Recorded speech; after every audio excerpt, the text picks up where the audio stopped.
आप सभी का इस कार्यक्रम में स्वागत है। मैं उपेंद्र अनमोल मुखर्जी नगर दिल्ली से आप सभी का स्वागत करता हूं। अंततः वो दिन आ गया जब हम लोगों ने निर्णय लिया था कि प्रीलिम्स के बैच को स्टार्ट करेंगे। जैसा आप सभी को ज्ञात है कि सिविल सेवाओं का एग्जाम 3 स्टेज में होता है, प्रीलिम्स, मेंस और इंटरव्यू। लेकिन पिछले कुछ वर्षों से देखा जा रहा है यूपीएससी सहित सभी सिविल सेवाओं, सभी राज्य के सिविल सेवाओं के प्रीलिम्स का एग्जाम लगातार टफ होता जा रहा है, क्योंकि ये सारे एग्जाम अपने आप को इवॉल्व कर रहे हैं। अगर यूपीएससी के 2022 और 2023 के एग्जाम को देखेंगे तो आपको ये सबसे टफेस्ट एग्जाम के रूप में दिखाई देगा। ना केवल यूपीएससी का एग्जाम, आप बीपीएससी के एग्जाम को भी देखिए, यूपीपीसीएस के एग्जाम को भी देखिए, आरएएस के एग्जाम को देखिए, एमपीपीएससी के एग्जाम को देखिए। ऐसे बहुत सारे एग्जाम को जब आप देखेंगे तो आपको दिखाई देगा कि प्रीलिम्स का एग्जाम वास्तव में टफ होता चला जा रहा है और यह सभी विद्यार्थियों के लिए गंभीर चुनौती का संकेत दे रहा है। अर्थात अब साधारण पढ़ाई से पीटी को पास नहीं किया जा सकता। हर एग्जाम अपने आप को इवॉल्व कर रहा है और यूपीएससी तो लगातार परिष्कार के दौर में है। ऐसे में यह जरूरी हो जाता है कि पीटी की तैयारी को लेकर के बहुत सतर्क हुआ जाए, बहुत सावधान हुआ जाए, बहुत सूझबूझ विकसित की जाए और इसकी उस हर रणनीति से अपने आप को जोड़ा जाए जिसके बिना एग्जाम को क्वालिफाई नहीं किया जा सकता। कहा जाता है कि एक अच्छा योद्धा वही होता है जो सीधे मैदान में कूदता है, युद्ध लड़ता है नहीं, बल्कि अच्छा योद्धा वो होता है जो सबसे पहले युद्ध की बारीकियों को सीखता है, उसके अनुसार अपने आप को तैयार करता है और जब अंतिम तैयारी हो जाती है तब युद्ध के मैदान में जाता है। उसी असली योद्धा की तरह आप जो है बिहेव करें और यूपीएससी सहित सभी सिविल सेवाओं, सभी राज्य के सिविल सेवाओं के एग्जाम के लिए अपनी तैयारी को अंतिम रूप दे। इसी क्रम में आज के इस सेशन में मैं आप सभी लोगों का स्वागत करता हूं, बहुत बहुत अभिनंदन करता हूं। चलिए आज के इस सेशन में हम लोग शुरुआत करते हैं कि कैसे प्रीलिम्स को लेकर के रणनीति बनाया जाए और किस तरीके से एक ऐसी अचूक रणनीति के साथ आगे बढ़ा जाए ताकि आने वाले समय में जो भी प्रीलिम्स को लेकर के चुनौतियां हैं वो हमारे लिए चुनौतियां ना बन सके। वैसे आप सभी लोग जानते हैं यूपीएससी से आरटीआई के माध्यम से पूछा गया कि प्रीलिम्स देने वाले कितने बच्चे सफल होते हैं। तो अगर पिछले कुछ वर्षों से आप देखेंगे तो इनकी संख्या, एग्जाम देने वाले लोगों की संख्या बहुत तेजी से बढ़ी है। अगर 2023 के यूपीएससी प्रीलिम्स को देखेंगे तो लगभग 11 लाख से ज्यादा लोगों ने एग्जाम दिया। सोचिए, 11 लाख से ज्यादा लोगों ने एग्जाम दिया, जहां पहले 5 लाख, 6 लाख, 7 लाख लोग एग्जाम देते थे। 2022 के यूपीएससी प्रीलिम्स में लगभग 8 लाख लोगों ने एग्जाम दिया। लेकिन 2023 में तो सोचिए 11 लाख से ज्यादा लोगों ने एग्जाम दिया। और आपको यह जान करके आश्चर्य होगा कि 11 लाख लोगों ने एग्जाम दिया लेकिन पास सिर्फ 14,000 या समथिंग, थोड़े से और लोग, मतलब लगभग 14,000 लोग सफल हुए। ऐसे में आप परसेंटेज निकालेंगे तो कई बार आपका सर चक्कर करने लगेगा कि कितना टफ एग्जाम है। लेकिन यकीन मानिए, संख्या देख करके घबराना नहीं है। बहुत सारे लोग कहते हैं कि सर इतनी संख्या में लोग पीटी देते हैं तो मैं कैसे मान लूं कि मैं पीटी का एग्जाम पास कर जाऊंगा। देखिए, संख्या देख करके कभी घबराइए नहीं। जो विचारक होता है, जो समझदार होता है, जो रणनीतिकार होता है, वह इन सब चीजों से डरता नहीं है। वह युद्ध के लिए जो असली रणनीति है, सूझबूझ है, उसको लेकर के पहले अपने आप को तैयार करता है। एक चीज तो नोट कर लीजिए कहीं अपनी कॉपी वगैरह में कि सफल वो नहीं होता जो मेहनत करता है, सफल वो होता है जो एग्जाम की सारी सूझबूझ को जान लेता है, उसको लेकर के सारी रणनीति बना लेता है और फिर कुछ आवश्यक जो मेहनत है वो भी करता है। इसीलिए अक्सर आप देख रहे होंगे कि यूपीएससी सहित बहुत बड़े एग्जाम में जो बड़ी बड़ी सफलताएं मिलती हैं वो मेहनत करने वाले विद्यार्थियों को नहीं मिल पाती। और बाद में बहुत लोग कहते हैं कि यह एग्जाम लक का एग्जाम हो गया है, भाग्य का एग्जाम हो गया है, जिसकी किस्मत चमक जाती वो पास कर पाता।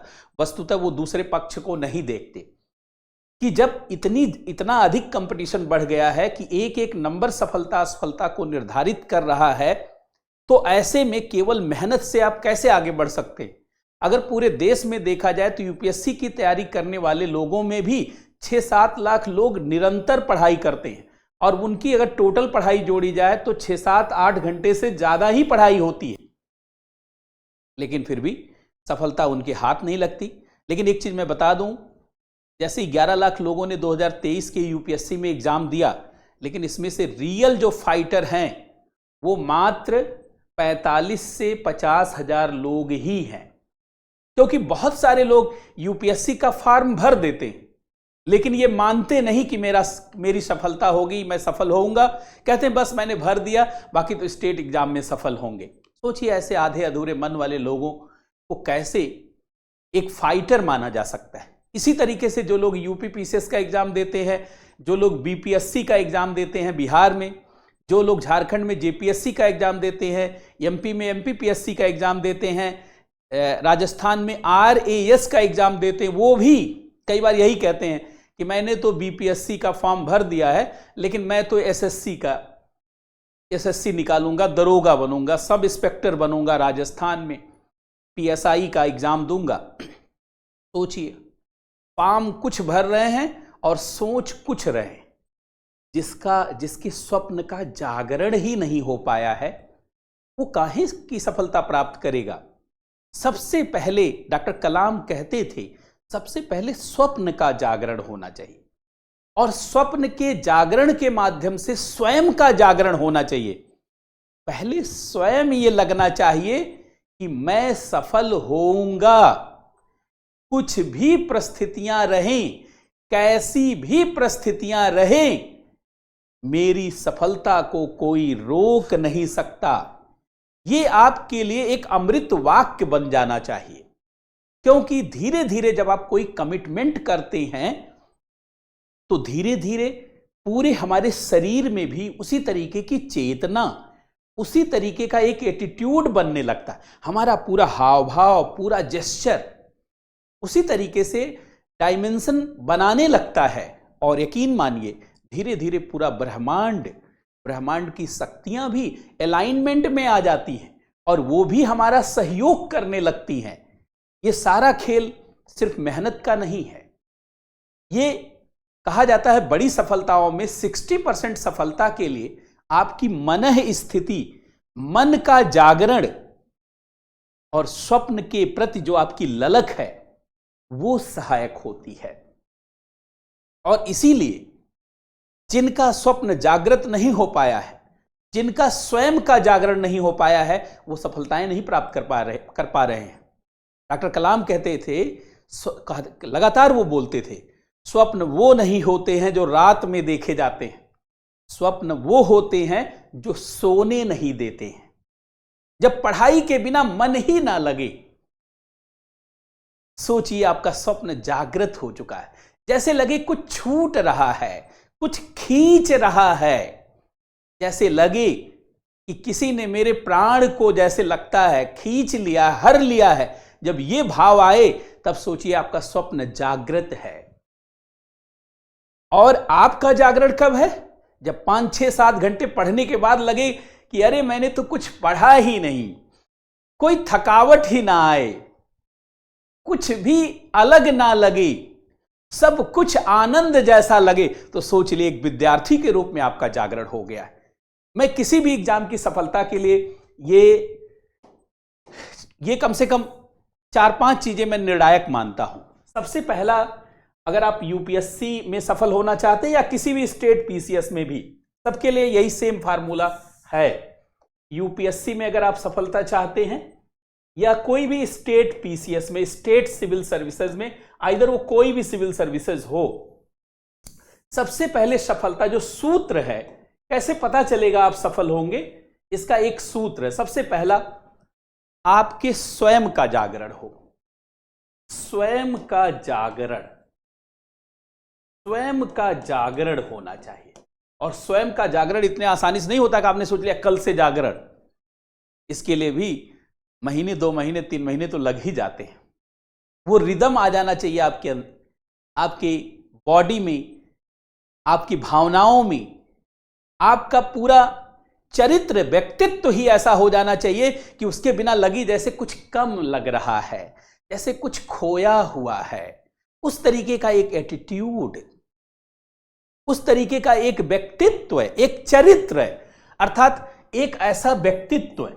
ये व्यक्तित्व में बदलाव होगा, पर्सनालिटी में तभी होगा। व्यक्तित्व में एक परिवर्तन होना चाहिए। ये स्वयं को जागृत करना पड़ता है, जगाना पड़ता है, तभी आपका ये इस तरीके का एक व्यक्तित्व, एक चरित्र बनेगा। जब ये आपका जागरण हो जाए, तुरंत आ जाइए, जिस एग्जाम की तैयारी कर रहे हैं उसका सिलेबस क्या है, सिलेबस क्या है। ये सिलेबस आपके स्टडी टेबल पे भी होना चाहिए, और ये सिलेबस 5-6 जगह कम से कम फोटोकॉपी करवा के, इस जेब में तो उस जेब में, तो कमरे में चिपका हुआ तो बाहर चिपका हुआ, हर जगह सिलेबस ही सिलेबस। आप कहेंगे सिलेबस इतना ज्यादा चिपका के क्या करूंगा? सिलेबस एक जानते हैं, एक किरण की तरीके से, एक उजाला है, प्रकाश की तरीके से है। जैसे कमरे में अंधेरा होता है, बल्ब जला देते हैं, उजाला हो जाता है। सिलेबस एक डोमेन है, एक रेंज है, वो एक ब्लूप्रिंट है जो आपको एक दायरा दे रहा है, एक लिमिट दे रहा है।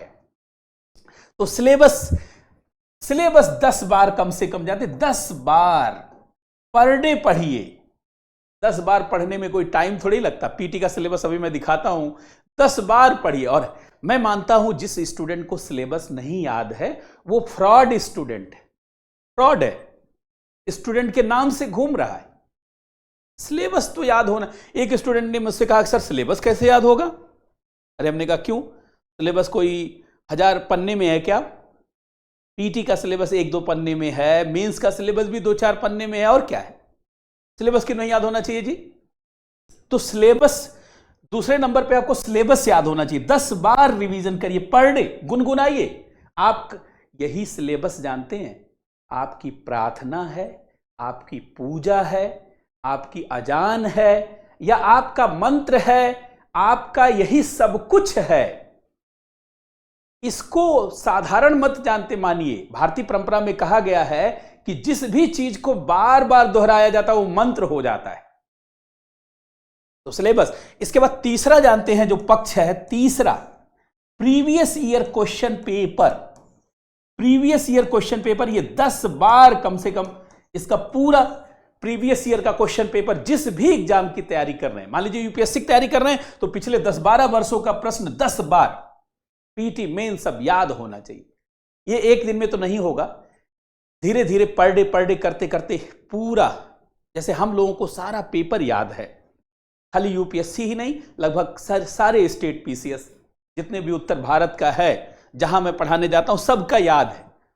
तो याद होने से एक फायदा होता है कि nature of question, format of question, level of question, depth of question, question में कहां कठिनाई है, कहां गहराई है, कहां बारीकी है, ये सारा जानना संभव हो जाता है। और एक चीज जान लीजिए, जब तक आपको हर स्टेज का अनुभव नहीं होगा तब तक आपका मानस नहीं बदलेगा, तब तक आपके मानस का दृश्य नहीं बदलेगा। भारतीय परंपरा में एक शब्द की बड़ी चर्चा है। भारतीय परंपरा में दर्शन शब्द, दर्शन का मतलब जो दिखाई देता है, सीधे दिखाई दे रहा है, सीधे दिखाई, जो दिखाई देता है। फिलॉसफी तो इसका गलत अनुवाद कर दिया गया। फिलॉसफी तो बहुत बुरी बात है, फिलॉसफी जानते हैं ये गलत अनुवाद है। फिलॉसफी मतलब होता है लव ऑफ नॉलेज, ज्ञान से प्रेम, या ज्ञान की गहराई, डेप्थ ऑफ नॉलेज। ज्ञान की गहराई अलग चीज है, दर्शन है। दर्शन मतलब सीधे दिख रहा है, और दिखेगा कब? जब प्रीवियस ईयर का क्वेश्चन पेपर आपके पास होगा। यही प्रीवियस ईयर का क्वेश्चन पेपर आपके मानस को बदल देता है, आपके एटीट्यूड को बदल देता है, आपके लाइनों लेंथ को सही कर देता है, आपके लोकस और फोकस को तय कर देता है। इसके बाद एक भी कदम, एक भी क्षण बेकार नहीं जाता, हर क्षण क्षण का उपयोग होने लगता है, समय के क्षण क्षण का और जीवन के कण कण का सार्थक उपयोग होता है प्रीवियस ईयर के क्वेश्चन पेपर। तो तीसरी बात है प्रीवियस, 5 बातें मैं बताने जा रहा हूं। चौथे नंबर पर नोट्स, आपके पास नोट्स होना चाहिए। किताब से पढ़ने वाला व्यक्ति कभी बड़ी रैंक नहीं ला सकता।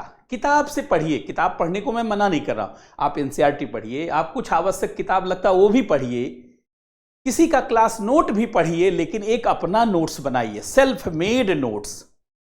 क्योंकि जब हम अपना नोट्स बनाते हैं तो अपनी भाषा में, अपने भाव में हम किसी विषय को जब लिखते हैं वो चीजें हमारे दिमाग में छपने लगती हैं। दूसरे की भाषा, दूसरे की सोच आपके मनोमस्तिष्क पर छा नहीं सकती, और जो आपके मनोमस्तिष्क पर छा नहीं सकती वो क्रांति तो नहीं कर सकती। क्रांति करने के लिए अपने हर टॉपिक का, यह भी एक सूत्र है, सिलेबस में जितने भी टॉपिक हैं हर टॉपिक का एक नोट्स आपके पास 2-3 पेज का जरूर होना चाहिए, और हर टॉपिक पर कम से कम 10-15 क्वेश्चन मेंस की का, चलिए ज्यादा नहीं मेंस का तो 10-15 पीटी और मेंस का कम से कम प्रैक्टिस होना चाहिए। कुल मिलाकर अगर यूपीएससी में टॉपिक की संख्या देखा जाए तो 50-60 टॉपिक है, तो 10 से 15 का मतलब 50 और 10 कर लीजिए तो कम से कम 500-600 क्वेश्चन तो मॉडल तैयार होना चाहिए पीटी और मेंस का मिला करके। और अगर मुझसे सीधे पूछें तो लगभग 1000 क्वेश्चन पीटी का और लगभग 200 से 300 प्रश्न मेंस का। ये प्रैक्टिस होना चाहिए, मॉडल आंसर उसका होना चाहिए, बना बनाया नोट्स होना चाहिए। तो एक तो नोट्स होना चाहिए, और ये जानते हैं सेल्फ मेड होना चाहिए। जो टीचर कोचिंग का है वो तो अलग है, ये सेल्फ मेड नोट्स होना चाहिए, और बाद में ये ब्रीफ नोट्स होना चाहिए ताकि रिवीजन फास्ट हो।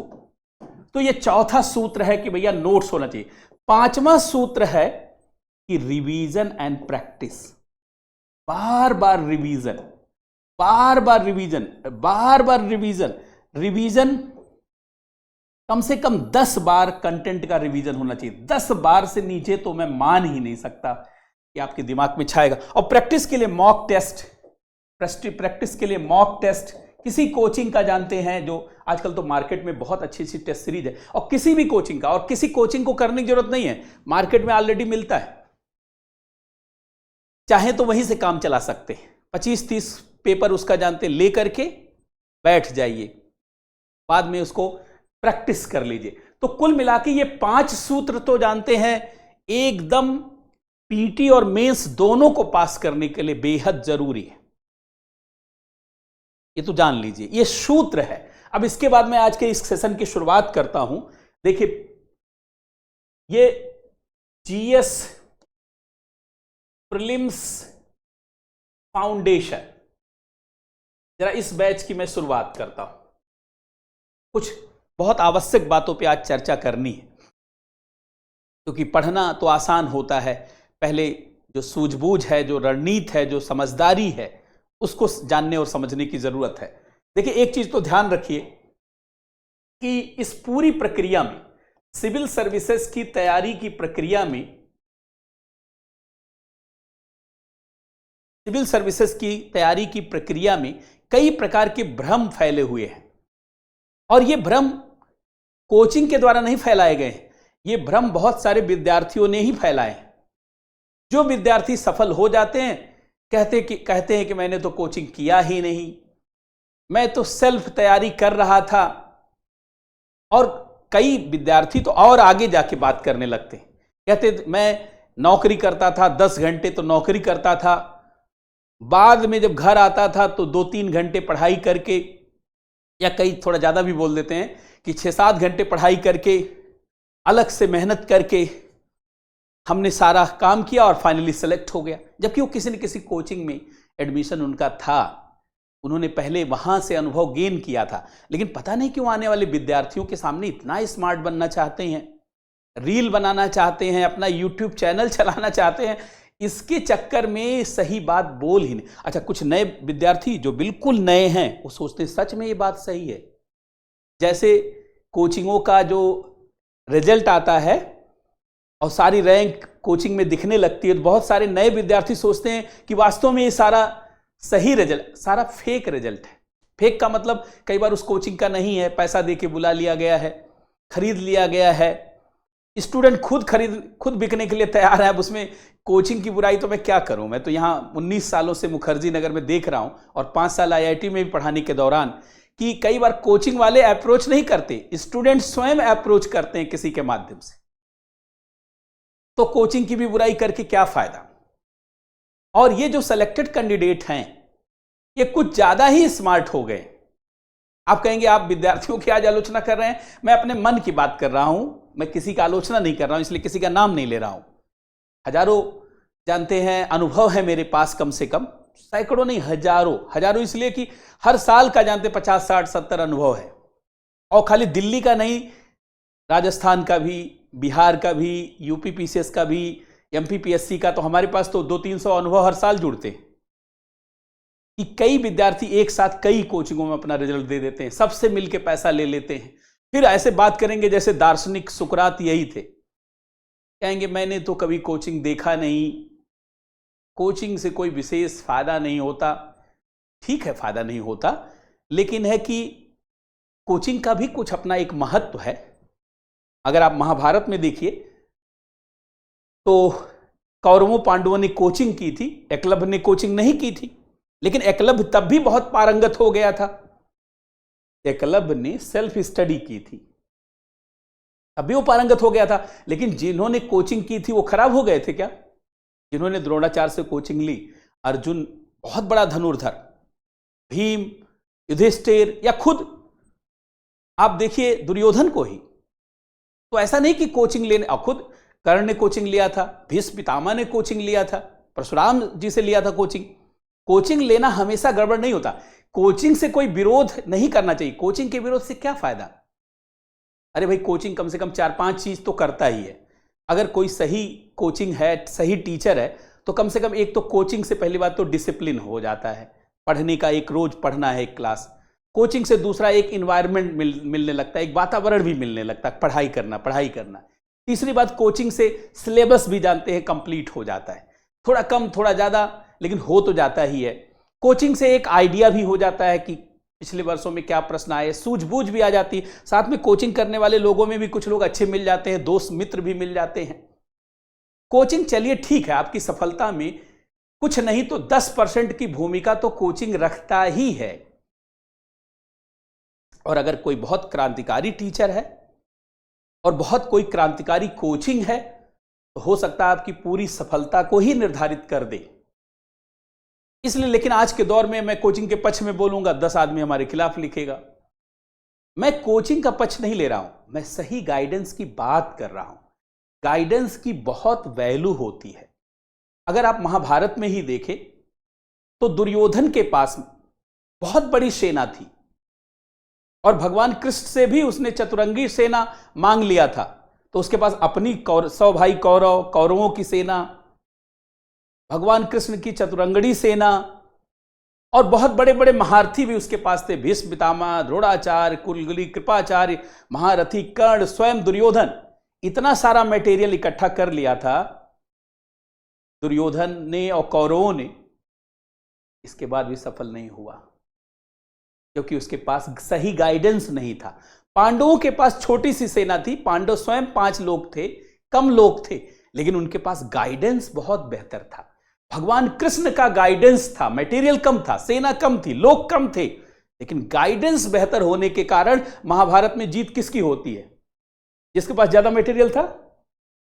जीत होती है पांडव की। तो गाइडेंस का कई बार इंपॉर्टेंस भी होता है, गाइडेंस का महत्व भी होता है। गाइडेंस को हल्के में लेने की जरूरत नहीं है। और खासकर आज के दौर में जब कंपटीशन इतना अधिक बढ़ गया है और एक एक नंबर सफलता को निर्धारित करने लगा है, तो ऐसे में गाइडेंस का बहुत बड़ा रोल है। इस नाते सिविल सर्विसेज में मैं गाइडेंस को बहुत बड़ी चीज मानने लगा हूं, क्योंकि मैं आज के दौर में देख रहा हूं कि अब गाइडेंस ही सफलता को सुनिश्चित कर रहा है, मार्गदर्शन। क्योंकि आपके पास कई बार उतना अनुभव नहीं होता है जितना एक मजे मजाए शिक्षक के पास होता। और एक चीज मैं ये भी कहूंगा कि कोचिंग के बजाय शिक्षक को ढूंढें, कोई मजा मजाया शिक्षक पे भरोसा करे, क्योंकि कोचिंग में पता नहीं सारे टीचर कैसे होंगे। कई बार कोचिंग ब्रांड के नाम पे आप चले जाते हैं, और जिस कोचिंग का ज्यादा ब्रांड का नाम है, कई बार वो कोचिंग बहुत सही नहीं मिल पाती है। ऐसे में आपको सही शिक्षक को पहचानना होगा, क्योंकि आप उतना अनुभव नहीं ले। जैसे आप 2-4 किताब पढ़ सकते हैं, लेकिन एक मजा मजाया हुआ शिक्षक कोई भी विषय जब पढ़ाता है तो 25-30 किताबों का निचोड़ तो रखता ही। मान लीजिए मैं इकोनॉमी पढ़ाऊंगा आपको, तो 25-30 किताब का निचोड़ तो कम से कम पढ़ाऊंगा। 25-30 किताब पढ़ने में आपको 1-2 साल लग सकता है।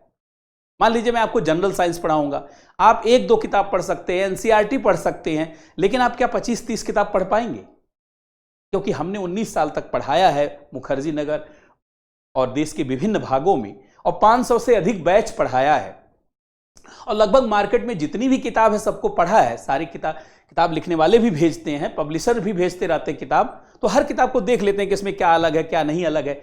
इतना समय आप क्यों दें, और क्यों देना चाहिए? जब ये सब चीजें आसानी से उपलब्ध हैं, तो इन सब चीजों के लिए निरर्थक समय क्यों बिताएं कि नहीं मैं सेल्फ तैयारी करूंगा। इस एटीट्यूड में रहने की क्या जरूरत है? और वो भी आज के दौर में कोई लाख रुपए तो लग नहीं रहा है। आजकल जब से ऑनलाइन का दौर आ चुका है, कोचिंग में 10,000, 5,000, 15,000, 20,000 में सारी तैयारी है। सोचिए 15-20 हजार कौन नहीं इतना पैसा मैनेज कर सकता? कोई मेहनत मजदूरी भी करेगा ना, तो 2-3 महीने में इतना पैसा मैनेज कर लेगा। और मात्र 10, 15, 20 हजार में, अब सोचिए यही बैच जो मैं शुरू कर रहा हूं, इसमें अभी फीस जो है 10,000 रुपए ही है, 10,500 रुपए। ये कोई बहुत बड़ा अमाउंट नहीं है, और केवल 1-2 महीने के लिए है नहीं, ये लगभग 15 महीने 16 महीने की कोचिंग है। 15-16 महीने में इतना पैसा कोई ज्यादा नहीं होता, 1,000 रुपए से भी कम पड़ता, 700-800 रुपए महीने पड़ता है। इसका मतलब है कि ये पैसा कोई ज्यादा नहीं। अब कोई ये नहीं कह सकता कि कोई ठग रहा है, कोई बहुत ज्यादा पैसा ले रहा है। ऑनलाइन के दौर में कंपटीशन बहुत बढ़ गया है, और अब कोचिंग में एक मजे मजाए हुए शिक्षक से जुड़ना सफलता के लिए ज्यादा अच्छा रहता है। और एक चीज ध्यान रखिए, किसी एक बहुत ज्यादा कोचिंग से भी अनुभव नहीं लेना चाहिए, क्योंकि जब तक विश्वास नहीं होगा 1-2 किसी व्यक्ति पर, तब तक उतना भी आप पूरा नहीं करें। मान लीजिए मैंने किसी चीज को पढ़ाया, खूब अच्छे से समझाया, लेकिन आपको मेरे ऊपर ही विश्वास नहीं है, तो आप उस कंटेंट को ना पढ़ करके तमाम दूसरे कोचिंग को देखेंगे, दूसरे टीचर को देखेंगे, फाइनली ना हमारा अच्छा कर पाएंगे ना उसका अच्छा कर पाएंगे। कई बार बहुत सारे विद्यार्थी इस नेचर के होते हैं, मेरी यही लास्ट कोचिंग है, मेरा यही लास्ट टीचर है। वो चाहे जैसा भी पढ़ाता होगा, 50, 60, 70% चीजें तो पढ़ाएगा ही। कम से कम अगर आप रिलाई करेंगे, उस पर विश्वास करेंगे, तो उतनी चीज तो जरूर पूरा कर ले जाएंगे। इसीलिए मेरा एक और सुझाव है, मुझे लगता है आप लोगों को मानना चाहिए, किसी भी टीचर को, ऐसा जरूरी नहीं कि स्पेस IAS एकेडमी या मेरे ऊपर ही आप रिलाई करें, किसी भी व्यक्ति के ऊपर जिसको आप अच्छा समझते हैं, जिसको पर भी रिलाई करें, उसी के साथ 1-1.5 साल चले। कम से कम आपको तैयारी के बहुत नजदीक तो ला ही देगा। हाँ, बशर्ते थोड़ा सोच समझ करके कि वो मजा आया हुआ शिक्षक है, अनुभव कैसा है, अभी कहीं नया यूट्यूबर तो नहीं है, नई शुरुआत तो नहीं किया है। क्योंकि बहुत सारे लोग नई शुरुआत करके उनका कंसेप्ट क्लियर नहीं, 2-4 टॉपिक क्लियर, उसी में शोर मचा करके पॉपुलर हो गए हैं, लेकिन बहुत सारी चीज उनकी क्लियर नहीं है। तो ये तो आपको सावधान रहना होगा। लेकिन इसके बाद आपको एक मार्गदर्शक की जरूरत है। एक मार्गदर्शक के साथ क्या होगा, एक तो रूटीन आपका अच्छा रहेगा, सिलेबस भी पूरा हो जाएगा, बहुत सारा नजरिया भी आपका विकसित हो जाएगा, नोट्स भी बन जाएगा, सूझबूझ भी आ जाएगी। तो फिर क्या करना रहेगा, उसको रिवाइज करना, प्रैक्टिस करना, और उसको एग्जाम की रियल कंडीशन में ले जाकर के उतार देना, पीटी और मेंस में। यही है पूरा खेल। लेकिन अच्छा, एक चीज और ध्यान रखिएगा, जिस तरीके से एक अच्छा शिक्षक किसे माना जाता है, भाई आप अच्छा शिक्षक किसे कहेंगे? आप कहेंगे मैं कैसे पकड़ूं कि कोई अच्छा शिक्षक है? देखिए, एक अच्छा शिक्षक माता पिता की तरह होता है। एक अच्छा शिक्षक माता पिता की तरह होता है। जैसे एक माता पिता अपने बच्चों के जीवन के भौतिक भार को कम कर देते हैं। एक अच्छे माता पिता क्या करते हैं? आपके लिए मकान बना देते हैं, कुछ जगह जमीन खरीद देते हैं, कुछ संपत्ति बना देते हैं। तो इससे क्या होता है? जीवन का भौतिक भार कम हो जाता है। अगली पीढ़ी को थोड़ा कम मेहनत करना पड़ता है कि भैया घर बनी गया है, कुछ संपत्ति भी हो गई है, पढ़ा लिखा के मजबूत भी बना देते। एक अच्छा माता पिता अपने बच्चों के जीवन के भौतिक भार को कम कर देता है। उसी प्रकार से एक अच्छा शिक्षक अपने विद्यार्थियों के पढ़ाई लिखाई के भार को कम कर देता है। तो अगर पढ़ाई लिखाई का भार कम लगने लगे, पढ़ाई लिखाई का भार कम हो जाए, लिखाई का भार कम हो जाए, मतलब चीजें समझ में आने लगे, सारा बेसिक समझ में आने लगे, कंसेप्ट समझ में आने लगे, सारा बेसिक्स समझ में आने लगे, कंसेप्ट समझ में आने लगे, उससे जुड़ा हुआ एप्लीकेशन समझ में आने लगे, उससे जुड़ी हुई स्ट्रैटेजी सूझबूझ समझ में आने लगे। इसका मतलब है टीचर सही दिख रहा है। दूसरा, आइंस्टीन ने कहा था शिक्षक वो नहीं है जो सिर्फ पढ़ाता है, शिक्षक वो है जो पढ़ाई के प्रति आकर्षण पैदा कर देता है, जो हर टॉपिक में एक नजरिया ले आता है, एक सोच प्रस्तुत करता है, जिससे उस टॉपिक के प्रति जुड़ाव हो जाता है। अर्थात जो पढ़ाई लिखाई के प्रति आकर्षण पैदा कर दे, जो पढ़ाई लिखाई के प्रति आकर्षण पैदा कर दे। जैसे लगने लगे कि मूवी चल रही है, जैसे मूवी देखने के लिए लोग एक एक दिन में 2-2 मूवी देख लेते हैं, 3-3 मूवी। पढ़ाई लिखाई के प्रति आकर्षण पैदा कर दे, हर टॉपिक में एक नजरिया दे दे, एक आकर्षण दे दे, हर टॉपिक में एक नजरिया दे दे, इसका मतलब वो शिक्षक अच्छा माना जाएगा और थोड़ा अनुभवी हो, कई वर्षों से जानते उसने काम किया हो, ताकि एग्जाम के सूझबूझ से परिचित हो। मतलब एक तो ये हो, दूसरा ये हो, और तीसरा एक अच्छी मजाया हुआ शिक्षक, मतलब एक अच्छी सूझबूझ का शिक्षक, एक अच्छी सूझबूझ का और थोड़ा उत्साह रखने वाला, उमंग रखने वाला, ये नहीं कि आपके उत्साह को डाउन कर दें। तो ये एक अच्छा शिक्षक भी जानते हैं एग्जाम के लिए बेहद जरूरी होता है। तो हम लोगों ने ये 2-3 बिंदुओं पर चर्चा किया। अब आ जाते हैं जो है कि क्या और कैसे हम लोग रणनीति बनाएं, किस तरीके से, मतलब एक स्ट्रैटेजी, एक यूपीएससी सहित सारे स्टेट एग्जाम के लिए एक स्ट्रैटेजी क्या हो, स्टेट पीसीएस के लिए एक राइट स्ट्रैटेजी क्या हो, राइट स्ट्रैटेजी, एक सही स्ट्रैटेजी क्या हो, एक राइट स्ट्रैटेजी क्या हो। देखिए, सबसे पहले तो आप, जैसा मैंने कहा कि आपका मानसिक रूप से जागरण बहुत जरूरी है। जब मानसिक रूप से जागरण हो जाए तो 2 काम फटाफट कर लीजिए, एक तो सिलेबस और दूसरा प्रीवियस ईयर का क्वेश्चन पेपर।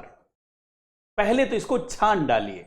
छानने का मतलब है इसको रोज अपनी पढ़ाई का भाग बना लीजिए। सुबह उठिए, पहले एक बार सिलेबस पढ़िए। सिलेबस तो कई बार, जैसे खाना खाने के बाद, ये तो खैर 3-4 महीने में सबको याद हो जाता है, बाद में इतना नहीं करना पड़ेगा, इस शुरुआती दौर की बात मैं कर रहा हूं। लेकिन प्रीवियस ईयर का क्वेश्चन पेपर रोज पर डे कम से कम 5 पीटी का प्रश्न पढ़िए सुबह, और 5 मेंस का पढ़िए, तब ब्रश करिए। उससे पहले ब्रश करिए ही नहीं। और रोज पढ़ते पढ़ते पढ़ते पढ़ते एक आपको उसके स्टेज का पता, इसलिए मैंने कहा था आपसे कि अब सिविल सर्विसेज में वही पास कर सकता है जिसके अंदर 3 गुण हो। नंबर 1, ऐसा विद्यार्थी जो पीटी का पेपर बनाने की क्षमता रखता हो, तो पीटी पास कर जाएगा।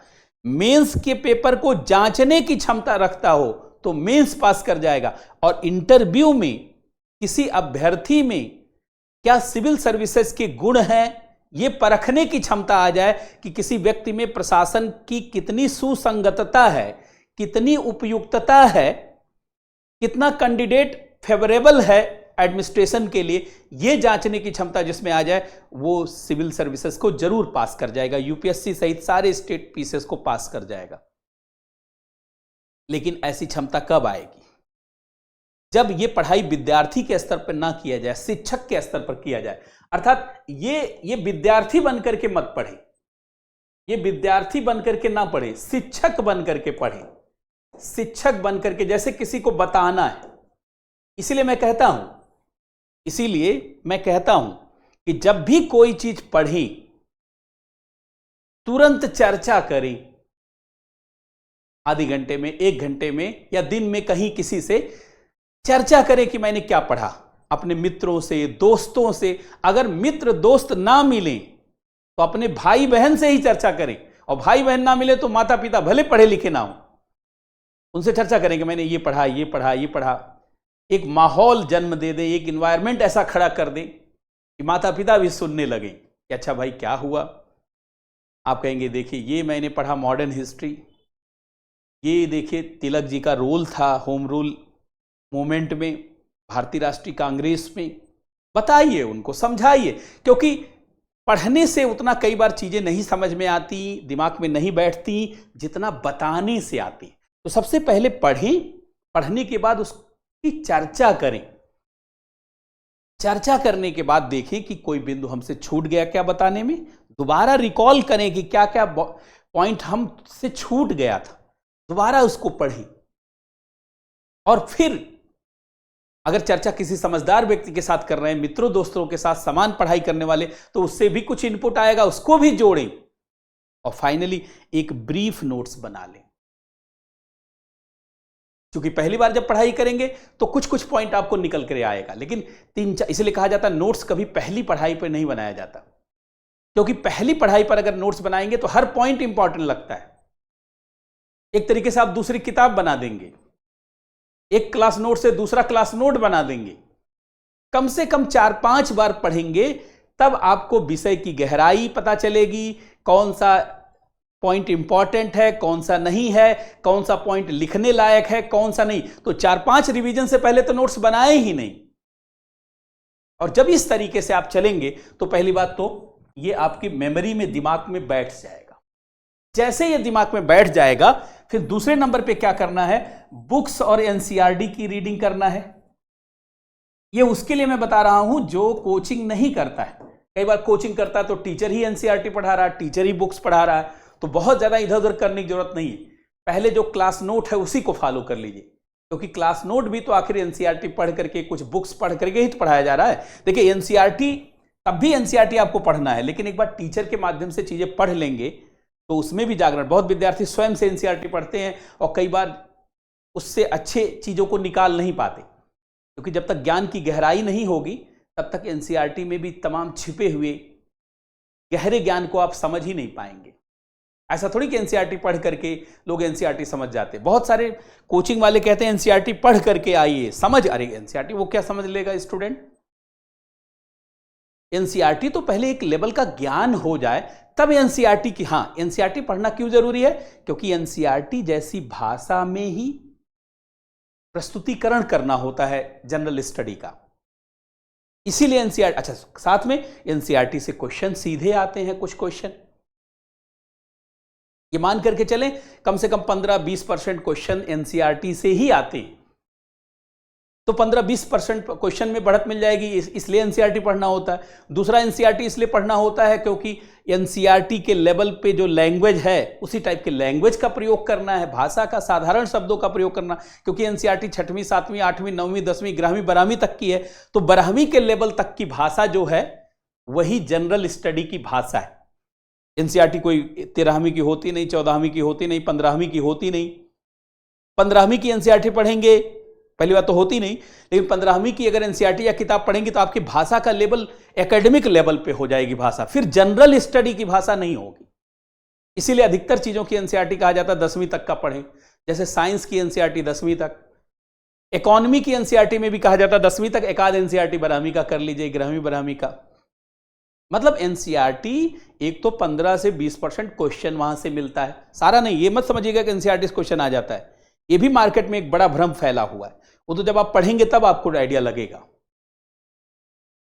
लेकिन 15-20%, वैसे तो 10-12% ही वहां से आता है, लेकिन 15 से 20% का रेंज रहता है, पीटी और मेंस मिला लिया जाए तो उतना तो पहली बात क्वेश्चन आता है। दूसरा, उसी लेवल की भाषा आपको पकड़नी है, इसलिए एनसीईआरटी। लेकिन शुरू में एनसीईआरटी पढ़ करके आप समय ही खराब करेंगे, क्योंकि उस लेवल पर पता नहीं चीजों को जान भी पाएंगे, समझ। अच्छा, हर चीज की एनसीईआरटी भी नहीं है।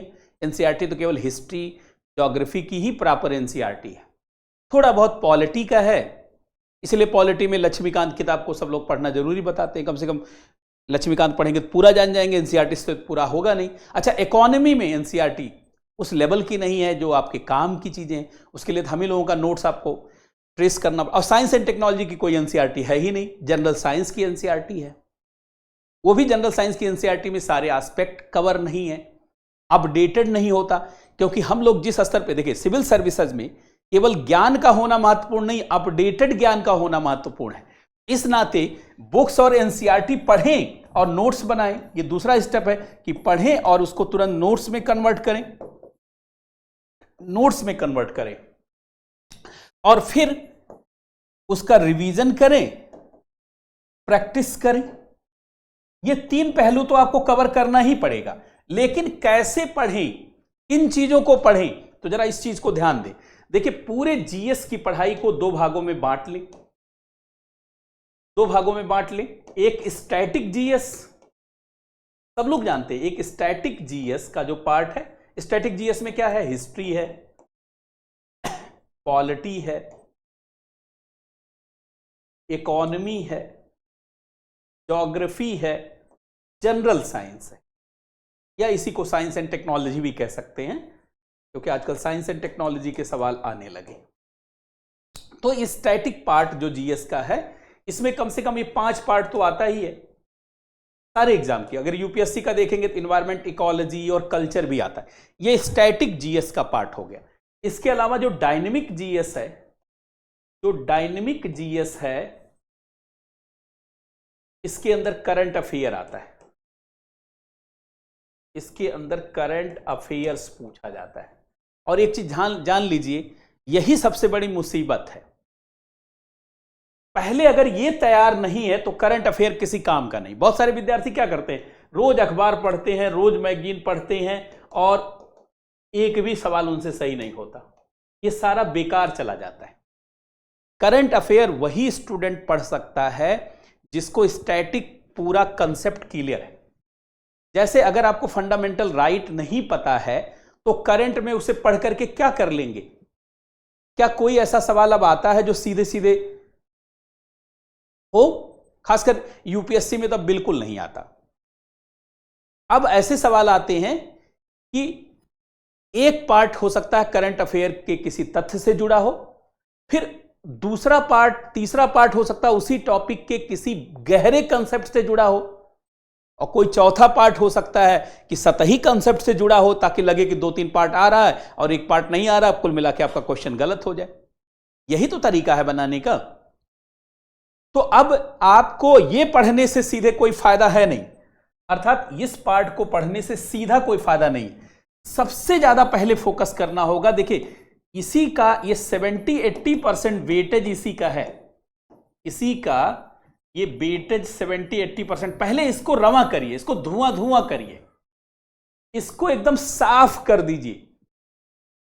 एक एक टॉपिक पढ़ते हुए, सब टॉपिक पर नोट्स बनाते हुए और हर टॉपिक पे 10-15 क्वेश्चन की प्रैक्टिस करते हुए पहले इसको बेहतरीन कर लीजिए। फिर आइए कि पूरे साल भर का, और कई बार तो 2 साल का, क्योंकि 2023 के यूपीएससी पीटी में जो क्वेश्चन आया उसमें 2 साल का लगभग करंट अफेयर कवर था।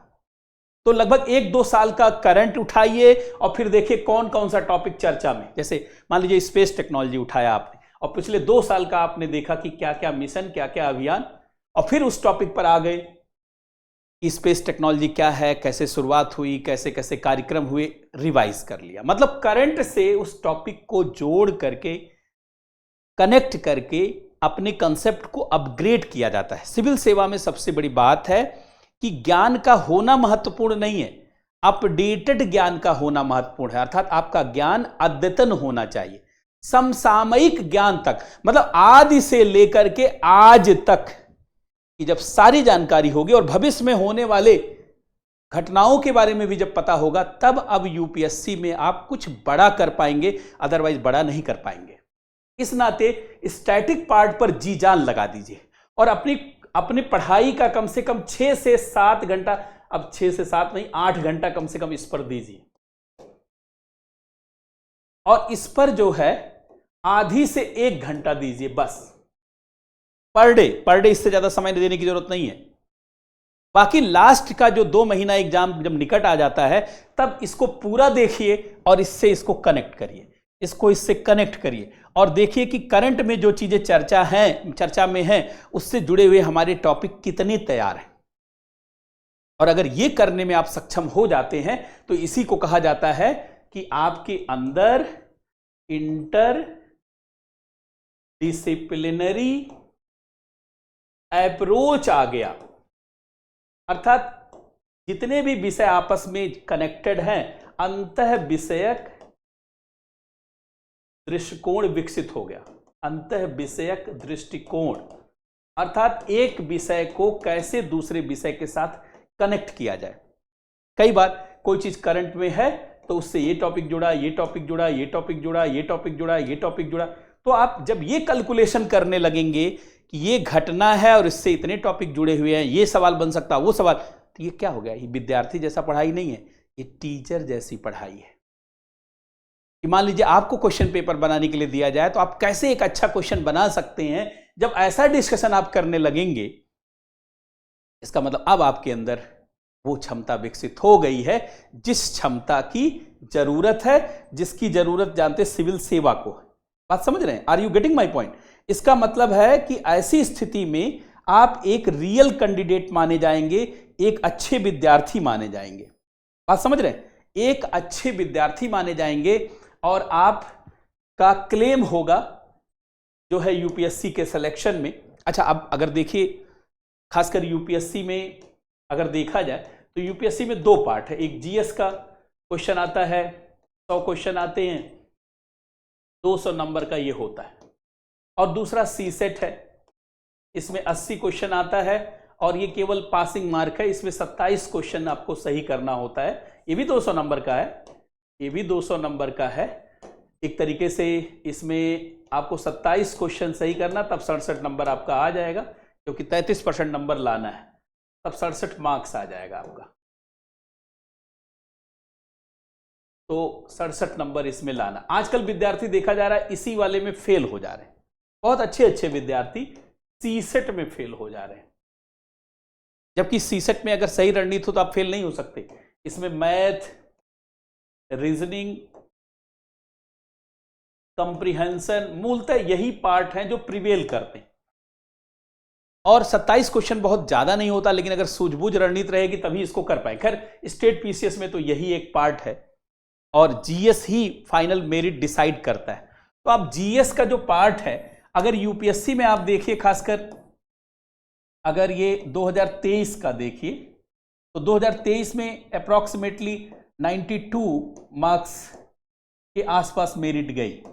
वैसे जनरली आजकल के समय में 85 से लेकर के 90 मार्क्स अगर आपका है, मतलब लगभग 45 क्वेश्चन आपका सही है, तो आपके सिलेक्शन को कोई रोक नहीं सकता। 45 का मतलब आप बहुत कर लीजिए, इस स्कोर को बढ़ा करके 50 कर लीजिए। मतलब अगर 50% क्वेश्चन पे कमांड आपका हो जा रहा है तो प्रीलिम्स आपको कोई रोक नहीं सकता। स्टेट पीसीएस में अगर बीपीएससी में देखिए तो 60% क्वेश्चन सही हो जाए, आरएस में देखिए तो वहां 50% के आसपास क्वेश्चन सही हो जाए, या थोड़ा सा 60% हो जाए, क्योंकि स्टेट एग्जाम थोड़ा हल्के होते हैं। तो या यूपी पीसीएस में भी देखिए, तो कुल मिला जुला करके देखा जाए तो ऐसा नहीं कि यूपीएससी में कोई बहुत ऐसा एक स्कोर है कि जो बहुत एक्स्ट्रा ऑर्डिनरी। ये स्कोर यही है कि आप 45 क्वेश्चन से लेकर के 50 क्वेश्चन, मतलब 45% से लेकर के 50% तक अगर आपने ठीक से समझ विकसित कर ली है तो आप यूपीएससी का एग्जाम पास कर जाएंगे। लेकिन बहुत लोगों को लग रहा होगा 45 क्वेश्चन तो बहुत आसान है। बेसिकली 30-35 क्वेश्चन भी स्टूडेंट को आता नहीं, इतना भी क्वेश्चन नहीं आता, जबकि इसमें से कम 10 से 15 क्वेश्चन तो रिपीटेड होते हैं कहीं न कहीं से। लेकिन वो रिपीटेड तो उसी को पता चलेगा जो प्रीवियस ईयर का क्वेश्चन पेपर रिवाइज करेगा 10 वर्षों का। अगर ये 10 साल का रिवाइज नहीं किया है 10 ईयर्स का, तो आपको ये 10-15 क्वेश्चन तो पता ही नहीं चलेंगे। 10-15 क्वेश्चन तो रिपीटेड होते हैं या किसी न किसी क्वेश्चन के पार्ट होते हैं। तो इन क्वेश्चन का अगर पता चल जाए तो 15 क्वेश्चन तो यही हो जाएगा। बाकी हर पार्ट में, जैसे आपने मॉडर्न हिस्ट्री पढ़ा, आपने पॉलिटी पढ़ा, आपने ज्योग्राफी पढ़ा, आपने इकोनॉमी पढ़ा, आपने जनरल साइंस पढ़ा, आपने इन्वायरमेंट इकोलॉजी, मैं मानता हूँ मॉडर्न हिस्ट्री में आपने 5 से 6 क्वेश्चन सही कर दिया, पॉलिटी में मान लेता हूँ 10 क्वेश्चन आपने सही कर दिया, ज्योग्राफी में मानता हूँ आपने 8 क्वेश्चन सही कर दिया, इकोनॉमी में 15-20 क्वेश्चन आता है, मान लेते हैं 10 से 12 क्वेश्चन आपने सही कर दिया, जनरल साइंस और साइंस एंड टेक्नोलॉजी में मैं मानता हूँ 8 क्वेश्चन आपने सही कर दिया, इन्वायरमेंट एंड इकोलॉजी में मान लेता हूँ कि आपने 7 क्वेश्चन सही कर दिया, आईआर का भी कुछ प्रश्न आता मानता हूं कि 3 क्वेश्चन आपने सही कर दिया, तब भी आप जोड़ेंगे तो ये सफल होने से ज्यादा हो जाता है, क्योंकि 6 और 10 16 और 16 और 8 24 और 24 10 मान लेते हैं 34 और 34 8 42, 42 3 45 और 45 7 52 और ये 15 क्वेश्चन, 52 और 10 से 15, इसका मतलब 10 ही मान लेते हैं, तो 62 से लेकर के 65 क्वेश्चन आपका सही हो जा रहा है। लेकिन जब स्ट्रेटजी होगी सही से तब ना, पता चला सारा पढ़ने के चक्कर में सब खराब हो जाता है। इसीलिए बहुत बारीकी से ध्यान रखना, कुछ चीजों को तो छोड़ना नहीं है। जैसे देखिए मॉडर्न हिस्ट्री किसी भी हालत में नहीं छोड़ना है, क्योंकि मॉडर्न हिस्ट्री अगर नहीं सही रहेगा पॉलिटी नहीं सही हो सकता, ये जान लीजिए। पॉलिटी सही करने के लिए मॉडर्न हिस्ट्री पढ़ना ही पड़ेगा। मतलब आप चाहते हैं कि पॉलिटी में जो 12 से 15 क्वेश्चन पूछा जाता है आपका सही हो जाए, ये तब सही होगा जब मॉडर्न हिस्ट्री सही होगा। इसका मतलब ये दोनों कंपलसरी है। और अगर अलग से देखेंगे तो लगभग 7-8 क्वेश्चन यहां से पूछा जाता है और लगभग 12 से 15 क्वेश्चन यहां से पूछा जाता है। इसका मतलब दोनों मिला दे तो 20-22 क्वेश्चन तो कम से कम यहीं से पूछा जाता है, और सही से पढ़ेंगे तो 15-16 क्वेश्चन यहां से सही कर ले जाएंगे। तो इस पार्ट को छोड़ना ही नहीं है।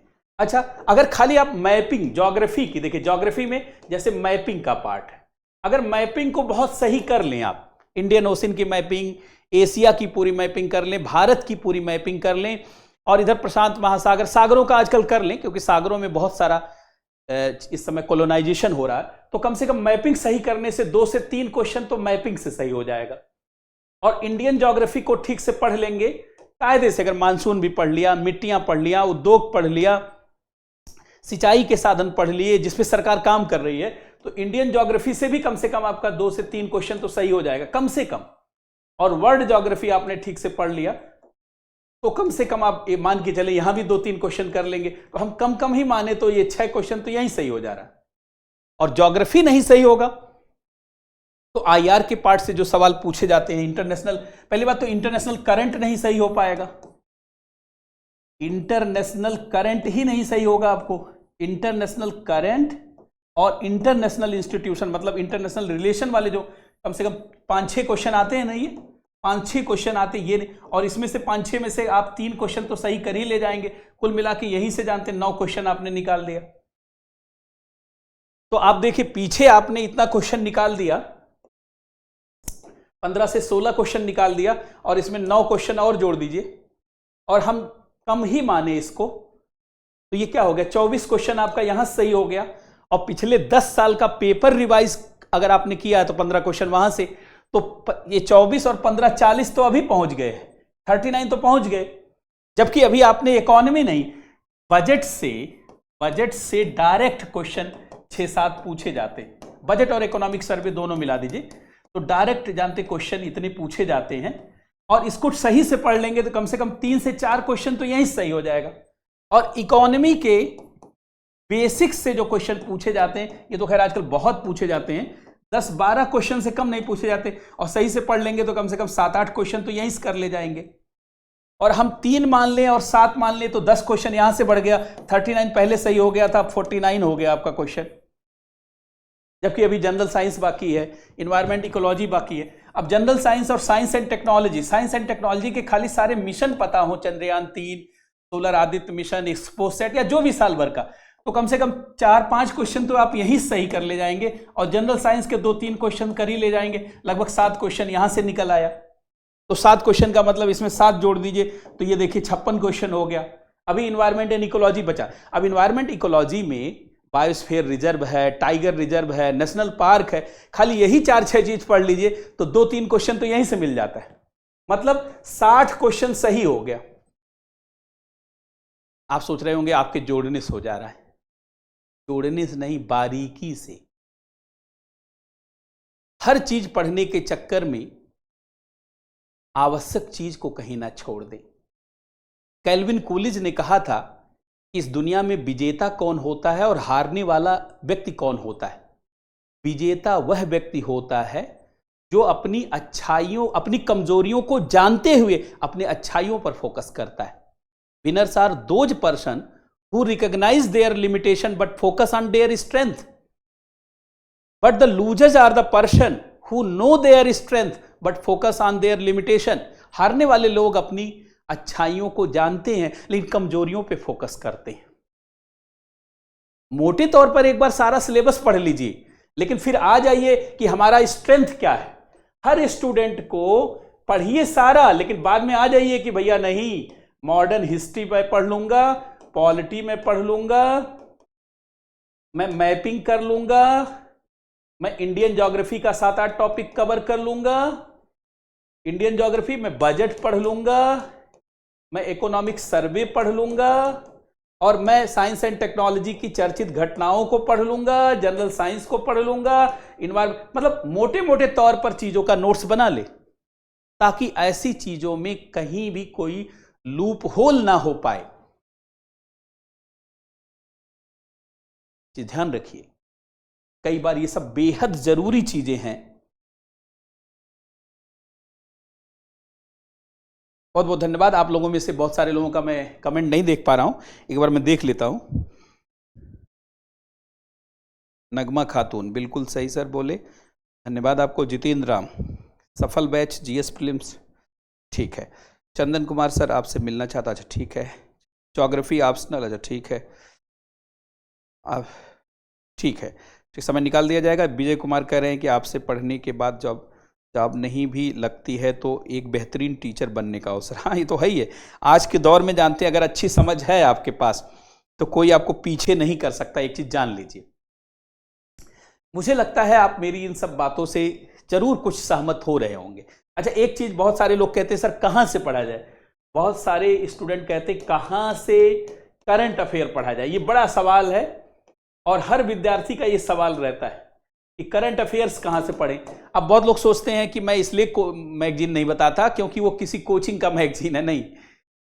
मैं कहता हूं कि वहीं से पढ़ा जाए जहां से एग्जामिनर प्रश्न बनाता है, वहीं से पढ़ा जाए, वहीं से पढ़ा जाए जहां से एग्जामिनर प्रश्न बनाता है, जहां से एग्जामिनर प्रश्न बनाता है, प्रश्न बनाता है। अब एग्जामिनर कहां से प्रश्न बनाता है बताइए? कोई भी एग्जामिनर किसी कोचिंग के मैगजीन से प्रश्न बनाता है, किसी मार्केट के मैगजीन से कोई भी एग्जामिनर प्रश्न बनाता है? तो मैं क्यों कहूं कि उसको पढ़ लीजिए। हाँ, आप पढ़ना चाहते पढ़ लीजिए, हाँ, लेकिन मैं उसकी तुलना में अच्छा मानता हूं। जैसे बहुत लोग रोज अखबार पढ़ते हैं, रोज चीजें पढ़ते हैं, तो इसमें बहुत समय चला जाता है। मैं कहूंगा पर डे अखबार 15 से 20 मिनट ही पढ़िए, मेन हेडिंग पढ़िए, शांत हो जाइए पढ़ करके, क्योंकि पढ़ते पढ़ते कई बार राजनीतिक न्यूज आप पढ़ने लगते हैं। रोज अखबार पढ़िए, मैं मना नहीं कर रहा हूं, लेकिन 15-20 मिनट से ज्यादा समय मत दीजिए। आजकल इतना कंपटीशन हो गया, सारे कोचिंग वाले करंट अफेयर का मंथली समरी निकालते हैं, नहीं तो तिमाही समरी आती। किसी भी कोचिंग का लेकर के एक तिमाही समरी अपने पास रख लीजिए, उससे मोटे तौर पर उतना करंट अफेयर में आइडिया हो जाएगा जितने करंट अफेयर के क्वेश्चन आप देखिए। करंट अफेयर का 100% क्वेश्चन तो कोई कर नहीं सकता, और 80% भी नहीं कर सकता, ये भी मैं बता दूं। चाहे रोज पढ़ाने वाला करंट अफेयर का शिक्षक भी 80% सही नहीं कर सकता। करंट अफेयर में आप 50% से ज्यादा सही नहीं कर सकते, यूपीएससी में तो बिल्कुल नहीं कर सकते। इसलिए करंट अफेयर पर बेकार मेहनत करने से अच्छा है कि वो समय आप दूसरी चीजों पर दीजिए। हाँ, लेकिन करंट अफेयर को देखना बहुत जरूरी है। लेकिन करंट अफेयर जैसे कहां से पढ़ा जाए, तो हमने कहा वहीं से पढ़ा जाए जहां से एग्जामिनर प्रश्न बनाता है। अब एग्जामिनर कहां से प्रश्न बनाता है? एग्जामिनर गवर्नमेंट के डॉक्यूमेंट से प्रश्न बनाता है। और गवर्नमेंट का डॉक्यूमेंट क्या है? जैसे बजट है, चाहे भारत सरकार या राज्य सरकार, इकोनॉमिक सर्वे है, हाँ इसको पढ़िए, या इंडिया ईयर बुक है, इसको पढ़िए क्योंकि भारत सरकार का है, इंडिया ईयर बुक है। ऐसे मंत्रालय के जानते हैं रिपोर्ट है, मिनिस्ट्री की रिपोर्ट है, मिनिस्ट्री की रिपोर्ट आती है, उसको पढ़िए। अगर आप पढ़ पाइए, इतना आपके पास हो कि भाई कृषि मंत्रालय की रिपोर्ट, पर्यावरण मंत्रालय की रिपोर्ट और सूचना प्रसारण मंत्रालय की, वाणिज्य मंत्रालय की रिपोर्ट, इतना उसको करिए।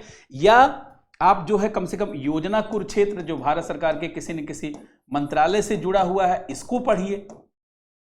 लेकिन इन सबको पढ़ने का मतलब हर महीने ले करके पढ़िए नहीं, ले करके रख दीजिए, ऐसे रख दीजिए। कोई भी मैगजीन अकेले नहीं पढ़ी जाती जब तक वो 8-9 महीने ना हो जाए। जब 8-10 महीने की मैगजीन इकट्ठा हो जाती है तब पढ़ना काम आता है, क्योंकि 1 महीने का पढ़ेंगे भूल जाएंगे, ना आगे मालूम ना पीछे मालूम। लेकिन जब 10 महीने का मैगजीन पढ़ेंगे तो 10 महीने में किसी टॉपिक में क्या क्या डेवलपमेंट हुआ है सारा पता चल जाएगा। अच्छा, इस टॉपिक में ये भी बात हुई है, ये भी हुई है, ये भी हुई है, इस टॉपिक में ये हुआ, ये हुआ, अच्छा इस टॉपिक में तो कोई चर्चा नहीं हुई, इस टॉपिक में कोई चर्चा नहीं। जब इस तरीके की समरी बनती है तो वो करंट अफेयर दिमाग में छप जाता है। तो मैगजीन लेकर के रख लीजिए, योजना कुरुक्षेत्र, लेकिन पढ़िए नहीं। पढ़िए तब जब एग्जाम से 2 महीना पहले पढ़िए कि पॉलिटी में कितनी घटनाएं चर्चा में रही, इकोनॉमी में कितनी घटनाएं चर्चा में रही, ज्योग्राफी में कितनी घटनाएं चर्चा में रही, साइंस एंड टेक्नोलॉजी में कौन सी घटनाएं चर्चा में रही, आर्ट एंड कल्चर में कौन सी घटनाएं चर्चा में। इससे क्या होगा, पूरे साल भर की एक समरी आ जाएगी। और चूंकि गवर्नमेंट का सोर्स है तो क्वेश्चन मिलने की भी संभावना ज्यादा रहेगी। इन सब चीजों को पढ़ेंगे तो कम से कम 50, 60, 70% प्रश्न तो निकाल ही ले जाएंगे। इधर उधर की चीजों को देखने से अच्छा इन्हीं सब चीजों को फॉलो करिए, तो ये आपके लिए ज्यादा अच्छा। देखिए, समय भले बदल गया है, सफलता के बेसिक सूत्र नहीं बदले हैं। हम लोग जब आज के 20 साल पहले तैयारी करते थे तो इस तरीके की चीजें, इंटरनेट तो था नहीं इतना ज्यादा प्रभावी, इतना कंटेंट की भरमार नहीं थी, तब भी मैगजीन आती थी, लेकिन मैगजीन से ज्यादा क्वेश्चन नहीं मिलता था कभी भी। एक चीज ध्यान रखिए, हमने प्रतियोगिता दर्पण भी पढ़ के देखा है, क्रॉनिकल भी पढ़ करके देखा है, तमाम और भी इंग्लिश की मैगजीन आती थी वो सब भी पढ़ करके देखा है, इकोनॉमिक पॉलिटिकल वीकली आती थी, लेकिन ज्यादातर क्वेश्चन पूछा जाता था इकोनॉमिक सर्वे से, बजट से, इंडिया ईयर बुक से, योजना से, कुरुक्षेत्र से, मंत्रालय की रिपोर्ट से। हम लोग मंत्रालय की रिपोर्ट को इकट्ठा करते थे, खासकर पर्यावरण मंत्रालय की रिपोर्ट, कृषि मंत्रालय की रिपोर्ट, वाणिज्य मंत्रालय की रिपोर्ट। वाणिज्य मंत्रालय से आयात निर्यात निवेश वेश का पता चल जाता था, और कृषि मंत्रालय से कृषि में साल भर में क्या क्या हुआ है, बीज, उर्वरक, कीटनाशक, सिंचाई, खाद, पानी, सब पता चल जाता था। और पर्यावरण मंत्रालय से पर्यावरण की घटनाओं का पता चल जाता था। तो मोटे तौर पर उतना इंटीग्रेट करने में आसानी हो जाती थी। आज भी सफलता के वही बेसिक सूत्र हैं। अगर आपको ओलंपिक में गोल्ड मेडल लाना है तो आपको नीरज चोपड़ा की तरह खेलना पड़ेगा। ऐसे बहुत सारे लोग मिल जाएंगे आपको जो नीरज चोपड़ा से ज्यादा दूर तक फेंक सकते हैं, लेकिन उनको गोल्ड मेडल नहीं मिलता क्योंकि उनकी तैयारी ओलंपिक की तरीके से नहीं है। अगर आप यूपीएससी का एग्जाम दे रहे हैं या बीपीएससी का दे रहे हैं, यूपीपीसीएस का दे रहे हैं, आरएस, तो जो एग्जाम दे रहे हैं पहले उसके अनुसार अपने आप को तैयार करिए, उसके अनुसार नोट्स तैयार करिए, मन है स्थिति तैयार करिए, और फिर जानते उसकी तैयारी में लग जाइए। खासकर यूपीएससी के लिए आपको एक बेहतर अप्रोच के साथ ही आगे बढ़ना होगा। अब चूंकि ये इंट्रोडक्शन की क्लास थी तो हमने एक सामान्य परिचर्चा की है, कल हम एक विशेष परिचर्चा करेंगे। यूपीएससी को फोकस करते हुए, प्रीलिम्स को फोकस करते हुए, तो उस रणनीति को भी आपको एक बार समझते हुए आगे बढ़ना है, और फिर इसके बाद मैं क्लास शुरू कर दूंगा। तो ये आज का सेशन इतना ही, ताकि आपका एक जागरण हो सके, मोटी मोटी बातों से आपको जोड़ा जा सके, और इसके बाद एक बड़े बदलाव के लिए हम लोग क्लास की शुरुआत करेंगे। और सबसे पहले अब की बार पीटी में क्लास की शुरुआत होगी इंटरनेशनल रिलेशन। आप सोचेंगे आईआर से, आईआर के क्वेश्चन 6 से 7 क्वेश्चन पीटी में पूछे जा रहे हैं, यूपीएससी में भी, बीपीएससी में भी, यूपीपीसीएस में भी, अंतर्राष्ट्रीय संगठन, अंतर्राष्ट्रीय संस्था, और कई बार हम उसके बारे में ठीक से जानते ही नहीं। तो पहला मेरा लक्ष्य होगा, अच्छा क्लास भी छोटा रहेगा, 10, 12, 15 दिनों की क्लास में पूरा एक अंतर्राष्ट्रीय समझ आपको, संस्था, खाली संस्थाओं से जुड़ा हुआ जो सवाल आता है, आईएमएफ से, वर्ल्ड बैंक से, यूनाइटेड नेशन से, वीपो से, G20 से, ब्रिक्स से, बहुत सारी संस्थाओं को लेकर के एक ब्रीफ समझ पीटी को लेकर के।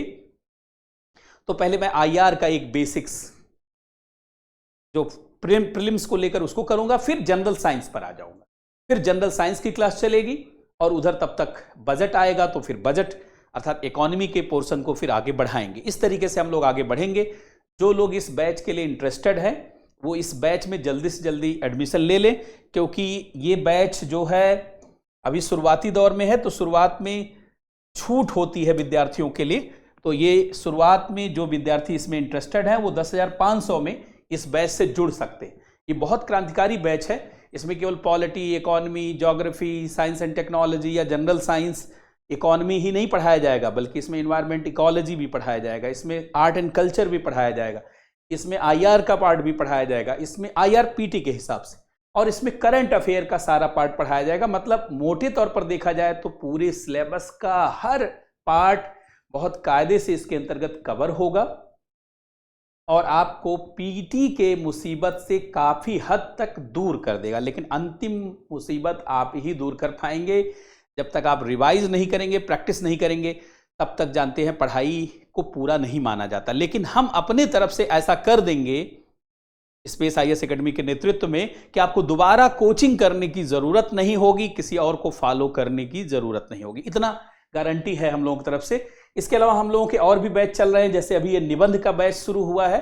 जो विद्यार्थी बीपीएससी का एग्जाम दे रहे हैं और बीपीएससी को फोकस करके चल रहे हैं कि उनको एक बड़ी रैंक लानी है, बीपीएससी में टॉप 10 में रैंक लानी, इस बैच को जरूर ज्वाइन करें, क्योंकि ये बैच आपको 300 नंबर से बहुत सहजता से जोड़ देगा। 300 नंबर छोटा अंक नहीं होता।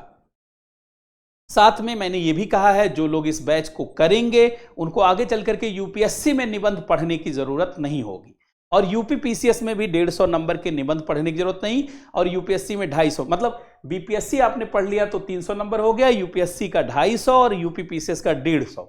मतलब निबंध का काम हमेशा के लिए खत्म हो जाएगा और इससे आपकी रैंक को इंप्रूव करने बहुत अच्छा। कुछ लोग चाह रहे थे कि इसका ये एक कूपन कोड भी है, क्योंकि ये क्लास अपने ही ऐप पे चल रही है।